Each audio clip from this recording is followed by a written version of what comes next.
Hello friends, we are here today in Luke chapter 21. So what happens in the beginning of this chapter is that Jesus sees people, he's at the temple, he sees people giving to the temple, and he sees many rich people giving. And so they're putting their money in there, and this little old woman puts just a little bit in the area where they're giving. And Jesus makes a spectacle of it. He says, this woman has given more than all of you, because you guys are giving out of your wealth, and she is giving out of her poverty. She's given her last little bit, and she's given it to God. And what a show of faith on her part. This is something that's been striking me lately, in the book of Luke. But I guess it's all over the Bible, but generosity is such a great thing, and it's so difficult. But when I see true generosity, I'm very moved by it. I was reading a book today, actually. Something happened where they needed to give away some money, but they didn't have any money. And so the heroine of the book, she sells her hair. And I don't know why, but as I was eating lunch today, it just struck me how amazingly generous it is. What a sacrificial giver it is to take something that is very yours, a piece of yourself, and to give it away because somebody else needs it. And I guess that's why it's probably written in so many books. But yeah, giving away your hair, it's something that, I couldn't do it because I don't have much hair, but I often think of how could I be more giving? When you give, it says in the Bible, God loves a sacrificial giver. God loves a joyful giver who gives sacrificially. And if I'm honest, I give a normal amount, but I don't think I give sacrificially. And I don't know exactly where I should give more, but I'm very moved by people that do. And I would like to be more like those people. So the next thing that happens, they're in the temple at the time, and his disciples are just kind of pointing out how beautiful the temple is. And they're looking at the buildings. We kind of know what happens in the other gospels. They're just kind of sightseeing around the temple. And they said,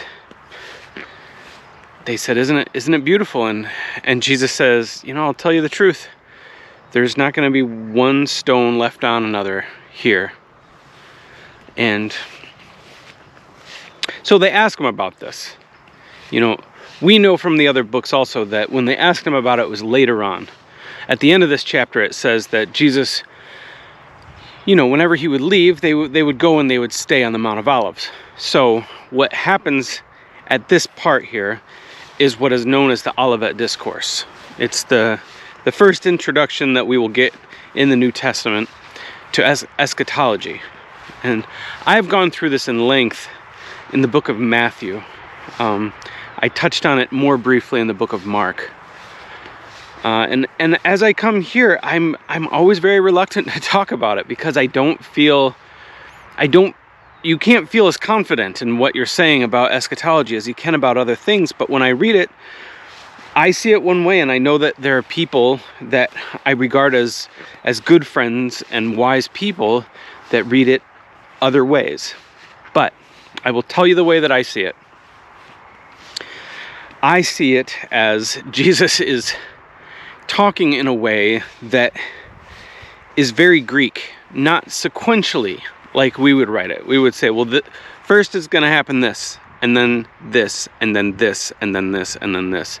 But if you read the words carefully, he starts off saying all of these things are going to happen, and it sounds like he's talking about end times, and that's the way I take it. And then Jesus says, but before all that happens, all of this is going to happen. Now, Luke is the writer of this book. And Luke is also the writer of Acts. And there are some things that are said in this discourse that are repeated in the book of Acts, like to the word. And, you know, we know that he wrote these essentially at around the same time. So Luke, writing this, he says things like, you know, you're going to go before kings. And you know, God is going to give you the words to say. And so there's things that are leading up to the destruction of the temple. And that is the answer of the question. So if there's anything that we can know for sure about what's happening here, we know that a major part of this is Jesus just talking about the things surrounding the destruction of the temple. Now, I believe that he is also talking about the end of the age, you know, things that are still to come, not just for them, though they didn't know this. They thought that maybe, you know, we believe that they thought that maybe these things would happen at the same time. But Jesus is saying, no, this is what's going to happen from here on out. And it may sound like it's together, but, you know, it's happening over the course of thousands of years. So he's saying there's going to be a destruction of the temple.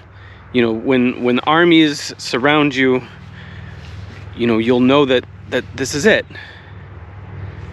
And then he starts talking about when he will eventually come on the clouds and all the things that will happen in the meantime. You know, there's going to be earthquakes, there's going to be famines, there's going to be wars. But in the end, Jesus is going to come back, and he's going to make everything right. So, you know, you can have a little fun with this. You can read this and say, you know, where is what happening here? You know, what are the things that are going to happen next, and what is Jesus saying? You know, how is it all divided? But, you know, as I read it, I see there are things that they didn't know were going to happen soon, because we believe that Acts was written before the destruction of the temple. But they didn't know what was going to come after that. And so that's the age that we're living in right now, you know, the church age, as it's called. So yeah, you can have fun with this, but the point is that Jesus is going to come back. And we can have full confidence knowing that he's going to make everything right. All the things that you might get upset about when you're reading about political stuff on Facebook, God's going to make all that right in the end. And we just need to stay close to him. We need to stay loving to him. We need to, you know, to walk in the Spirit. So that is Luke chapter 21. Have a great day. Bye.